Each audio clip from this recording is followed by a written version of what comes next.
Hey yo, Wesker here. Oh, I'm so glad to see you. How have you been? I'm so glad to see that you're doing alright because the world is so stressful right now, and it's basically the same around here. I think that we should congratulate each other for making it so far, even though we are facing such a stressful part of life right now. You know, I believe that most of our stresses come from the uncertainty that is happening to us right now. First off, we have things like inflation and recession, which means that we are going to head in to a worse financial state towards the end of the year. Next, COVID is still a thing, and a lot of us are still trying to take good care of our healths. Furthermore, for us workers, right, a lot of our employers and also bosses, they are putting up very unrealistic expectations on us and forcing us to work more to meet their expectations, and that is stressing us out a lot too. Furthermore, we can never forget about the trauma that has happened to us for the past 2 years, may it be a loss of people or a loss of broken dreams. There's just so many things going on right now. I think we really need a break. You know what? Come, let's have a seat inside, prepare a cup of tea or coffee, and let's talk a little bit about stress management.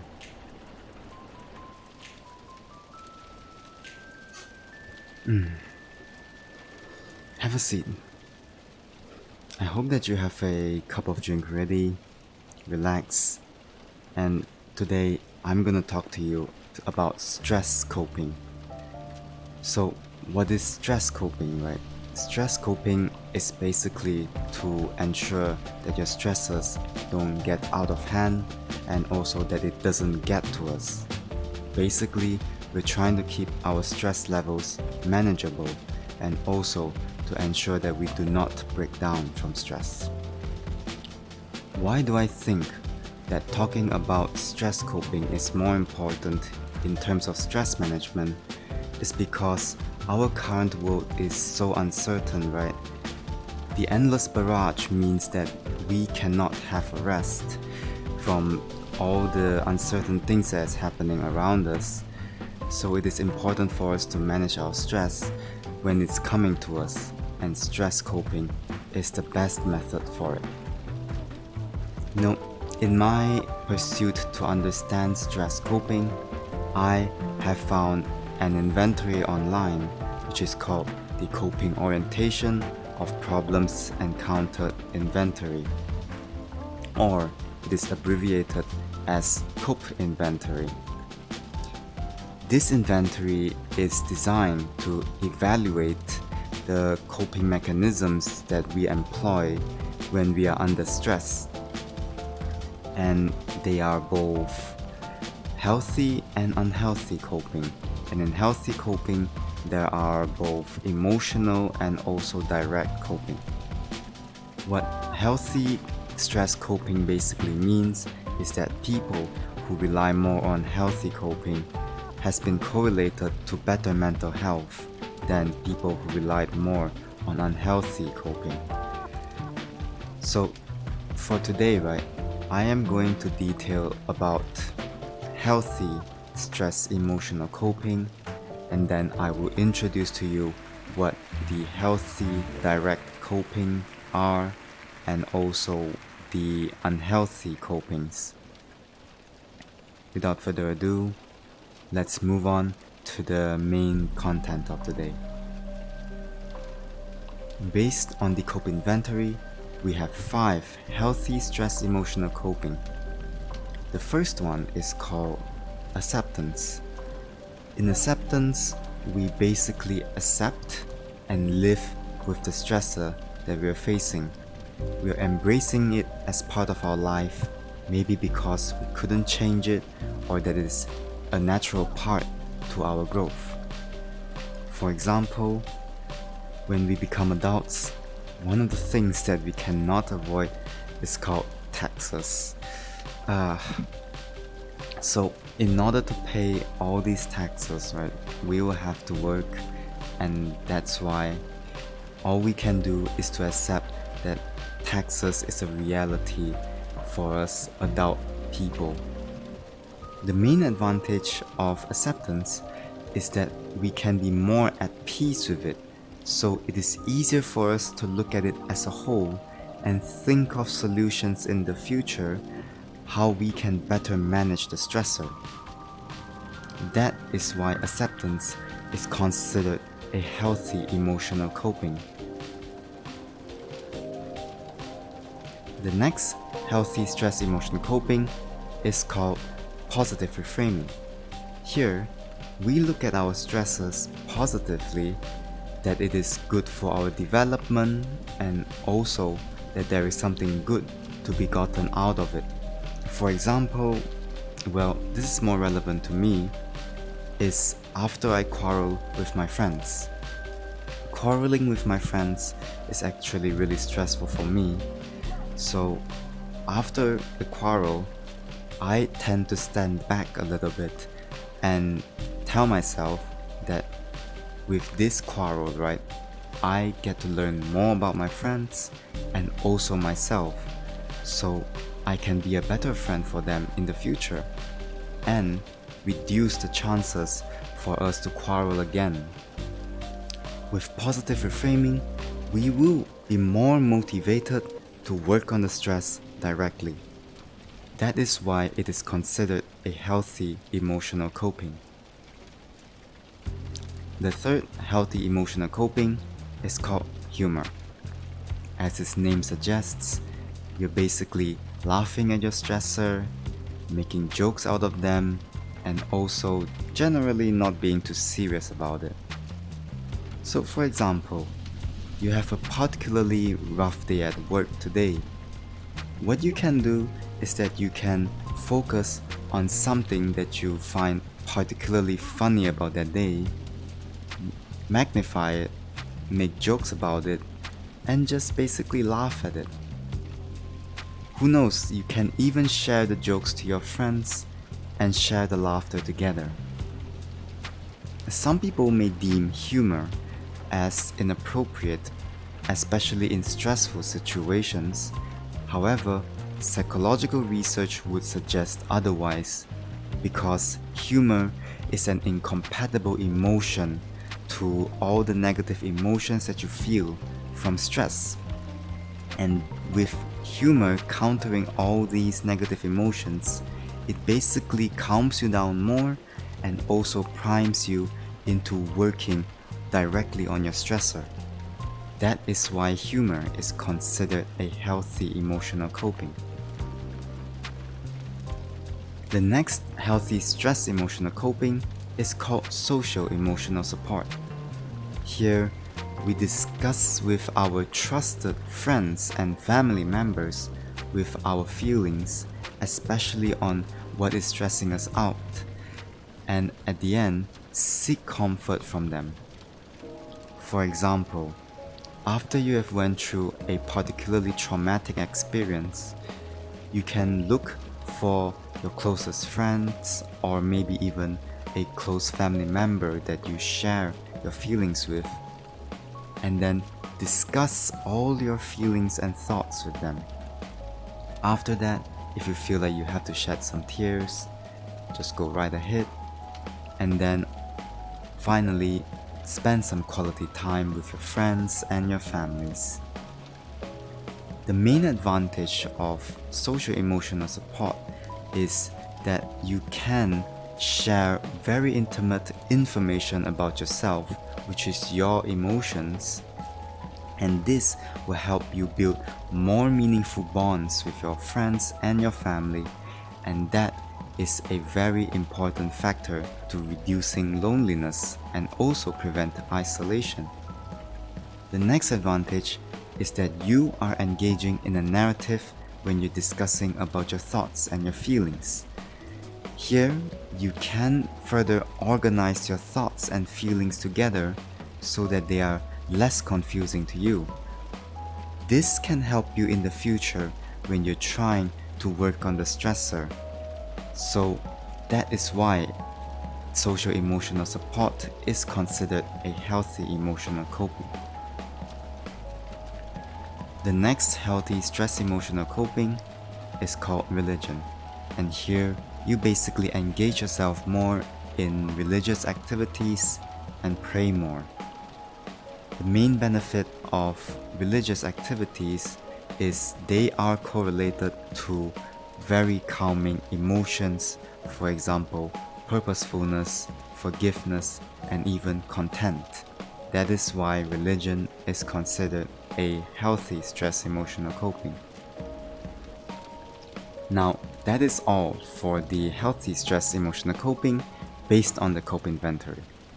I hope I still have you with me because there is still a ways to go, yeah? I would like to point out that you can find yourself using all of this healthy stress emotional coping based on the situation you find yourself in. I would like to use myself as an example for this scenario. First off, I find myself using acceptance a lot, especially when it comes to things that I have no control over, for example losses of people and also dreams, and also things that are normal to growth, for example taxes. Next, I reframe stresses positively when I have a lot of control over the stressor itself, for example my personal projects, or when it is a social stressor, for example quarrels. However, when I find myself in anxiety strikes, right, I will not have the ability to accept stresses and also to reframe things positively because they demand quite a lot of mental power. So I only have humor and also social emotional support to rely on. In humor, I find self-deprecating jokes really helpful. It may not be the best, but hey, it works really well in making myself feel better, and it doesn't reduce myself that much that I do not want to work on the stressor itself anymore. I also rely on social emotional support in order to gain comfort from my friends, and those comfort really help me feel better in also reducing the anxiety strikes. So I hope that you can see from my example that healthy stress emotional coping, you do not just rely on one of them, and more often than not you will find yourself using all of them, except you will find yourself using a specific one for a specific scenario. That is why I would recommend you to discover yourself a little bit more and understand the type of stress emotional coping that you employ, so that you can understand yourself better and in turn help yourself work on your stresses in the future a lot better. So now, after feeling better from healthy stress emotional coping, we can now move on to more direct forms of stress coping. Based on the cope inventory, there are three main forms of stress coping that is more direct. Firstly, we have active coping. In active coping, we work directly on the stressor itself in order to reduce the amount of stress it can cause to us. Next, if you have no control over the stress, then you can always plan and strategize how you will face the stress when it comes to you, so you can reduce the impact that it can cause to you. However, if all else fails, you can always rely on instrumental support from your friends and families, because remember, we are humans, and humans thrive together as a group, not alone. So always be proud to ask for help. After sharing all of that healthy copings, now we have to move on to the unhealthy copings based on the cope inventory. First off, we have substances. Substances like alcohol, smoke, weed, and drug. Yes, they do help us feel better in the moment. However, they can cause things like dependency, addiction, and withdrawal. They basically cause more problem than they resolve. So that is why they are considered unhealthy. Next is denying that a stressor exists or avoiding any thoughts of it. Here, we will allow the stressors to run wild and see stressors as something with interest rates associated to them. So the longer you leave the stressor unattended, the worse they will become. That's why it's considered unhealthy to deny its existence or avoid any thoughts of it. On the flip side though, we cannot overthink about how we feel about a stressor, because overthinking will lead us to feel wrongly stronger about the problem itself. So for example, maybe the problem has been easy for us to resolve, however it makes us sad. But if we keep thinking about how sad we are that the problem exists, it can make us feel more helpless, and when the stressor comes to us in the future, we will be more depressed when we have to face it, thus leading to worse mental health.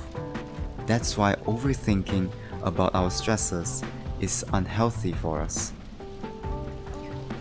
We also shouldn't blame ourselves for the stressors that we face, because self-blame can reduce our self-esteem and also demotivate us to actually work on the stressor itself. So we should not blame ourselves for the stresses that we face.